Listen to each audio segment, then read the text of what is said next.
Olá, concurseiro! Espero que você esteja muito bem. Para que a gente entenda melhor esse conteúdo, vamos dividir o tema em 3 blocos.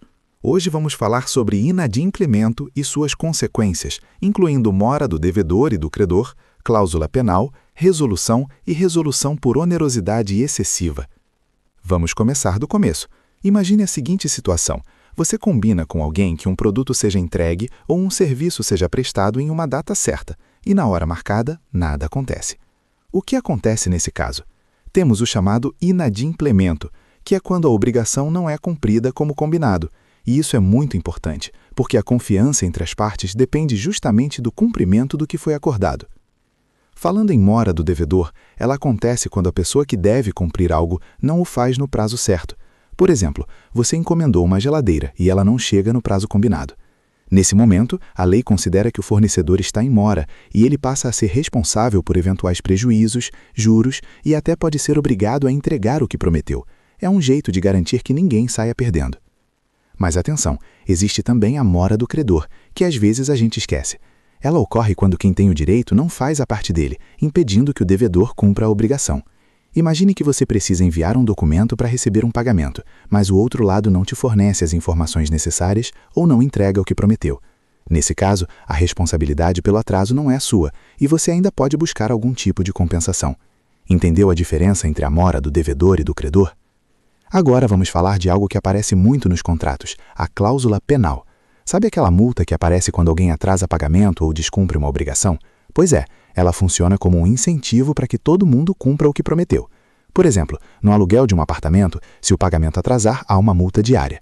Mas a lei também diz que se essa multa for exagerada, o juiz pode ajustar para manter o equilíbrio entre as partes. E se o inadimplemento continuar, existe a resolução do contrato. Isso significa que a parte prejudicada pode pedir para encerrar o contrato e receber de volta o que foi entregue, se possível. Imagine que você contratou uma reforma em casa e a empresa não realiza o serviço. Nesse caso, você pode pedir a resolução do contrato e até receber indenização por eventuais prejuízos. Por último, mas não menos importante, existe a resolução por onerosidade excessiva. Essa é uma situação diferente, em que algo inesperado torna a obrigação muito difícil ou cara de cumprir, mesmo sem culpa de ninguém. Por exemplo, você fechou um contrato para fornecer produtos e, de repente, os preços disparam por causa de uma crise econômica. A lei permite que o contrato seja revisto ou até encerrado para equilibrar a situação. No próximo bloco, vamos continuar explorando essas consequências, mostrando como elas se conectam e quais são os efeitos práticos no dia a dia. Vamos usar exemplos ainda mais próximos da realidade e entender como o judiciário tem aplicado essas regras. Continuando nossa conversa concurseiro, vamos aprofundar um pouco mais esse tema. Agora eu te faço uma pergunta. Você já percebeu como o inadimplemento aparece o tempo todo no dia a dia, mesmo fora do direito? Pense em um serviço contratado, um evento, uma entrega importante. Quando algo dá errado, não é só um simples atraso, existem consequências, e é exatamente isso que o direito organiza. Voltando para a mora do devedor, não é só deixar de cumprir no prazo, isso gera efeitos. E aqui vale a atenção, esses efeitos podem incluir juros, indenização e até a possibilidade de encerrar o contrato. Imagine a seguinte situação, você organiza uma festa e contrata um buffet. Chega o dia e o buffet simplesmente não aparece. Percebe o tamanho do problema? Não é só atraso, existe um prejuízo real, e é por isso que o direito responsabiliza o devedor. Agora muda o cenário, e se quem impede o cumprimento for o credor? Vamos pensar juntos. Você foi contratado para prestar um serviço, mas o cliente não te passa as informações necessárias, não libera acesso, não responde mensagens. Como você vai cumprir a obrigação? Aqui entra a mora do credor, e olha como isso é importante. O devedor não pode ser prejudicado por algo que não causou. Seguindo, vamos retomar a cláusula penal. Sabe aquela multa prevista no contrato? Ela tem uma função muito prática, incentivar o cumprimento. Pensa em um aluguel. Se houver atraso, existe uma multa. Isso não está ali por acaso. É uma forma de pressionar o cumprimento e evitar prejuízos. Mas deixa eu te perguntar, essa multa pode ser qualquer valor? Não. Se for exagerada, o juiz pode reduzir.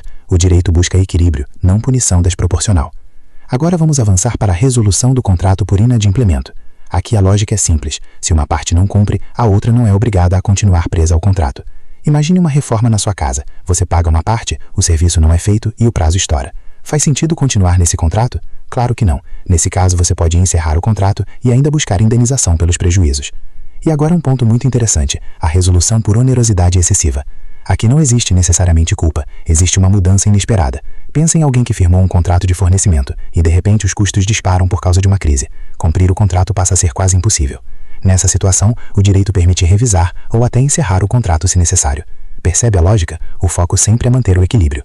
No próximo bloco, vamos amarrar tudo isso, consolidar os pontos principais e entender como esse tema aparece na prova e na prática. Bloco 3. Chegamos ao último bloco e agora é hora de organizar tudo na sua mente. Respira um pouco e vamos recapitular juntos.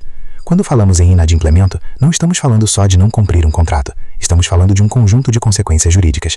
Agora me diz, o que acontece quando o devedor atrasa? Isso mesmo, mora do devedor, e com ela vem juros, possíveis indenizações e até a chance de resolução do contrato. E quando o problema vem do outro lado? Aí temos a mora do credor, protegendo quem queria cumprir, mas foi impedido. Seguindo, lembra da cláusula penal? Ela funciona como um alerta dentro do contrato. Se descumprir, existe uma consequência previamente definida, mas sempre com limite, nada de exageros. Agora vamos avançar para a resolução do contrato por inadimplemento. Aqui a lógica é simples, se uma parte não cumpre, a outra não é obrigada a continuar presa ao contrato. Imagine uma reforma na sua casa. Você paga uma parte, o serviço não é feito e o prazo estoura. Faz sentido continuar nesse contrato? Claro que não. Nesse caso, você pode encerrar o contrato e ainda buscar indenização tras prejuízos. E agora um ponto muito interessante, a resolução por onerosidade excessiva. Aqui não existe necessariamente culpa, existe uma mudança inesperada. Pensa em alguém que firmou um contrato de fornecimento e de repente os custos disparam por causa de uma crise. Cumprir o contrato passa a ser quase impossível. Nessa situação, o direito permite revisar ou até encerrar o contrato se necessário. Percebe a lógica? O foco sempre é manter o equilíbrio. No próximo bloco, vamos amarrar tudo isso, consolidar os pontos principais e entender como esse tema aparece na prova e na prática. Bloco 3. Chegamos ao último bloco e agora é hora de organizar tudo na sua mente. Respira um pouco e vamos recapitular juntos. Quando falamos em inadimplemento, não estamos falando só de não cumprir um contrato, estamos falando de um conjunto de consequências jurídicas. Agora me diz, o que acontece quando o devedor atrasa? Isso mesmo, mora do devedor, e com ela vem juros, possíveis indenizações e até a chance de resolução do contrato. E quando o problema vem do outro lado? Aí temos a mora do credor, protegendo quem queria cumprir, mas foi impedido. Seguindo, lembra da cláusula penal? Ela funciona como um alerta dentro do contrato. Se descumprir, existe uma consequência conhecimento definida, mas sempre com limite, nada de exageros. Agora vamos avançar para a resolução por inadimplemento. Se uma parte não cumpre, a outra pode encerrar o contrato. Simples assim, e ainda pode buscar reparação pelos prejuízos. E a onerosidade excessiva, quando aparece? Quando algo fora do normal acontece, algo imprevisível, que torna o contrato muito pesado para uma das partes. Aqui o direito entra para ajustar, revisar ou até encerrar o contrato, se necessário. Percebe como tudo se conecta? O direito não quer punir por punir, ele quer equilibrar a relação, quer garantir que ninguém saia injustamente prejudicado. Agora pense em prova de concurso. Muitas questões vão misturar esses conceitos, vão trazer um caso prático, e você precisa identificar se a mora do devedor, mora do credor, cláusula penal ou resolução. Então sempre se pergunte, quem descumpriu? Houve culpa? Houve impedimento? Houve fato imprevisível? Essas perguntas vão te guiar. E no dia a dia, isso está em todo lugar. Em contratos de aluguel, prestação de serviços, compra e venda. Quanto mais você associa com situações reais, mais fácil fica memorizar. Aqui terminamos mais um bloco. Até o próximo. Se gostou, inscreva-se, curta o vídeo e ative o sininho.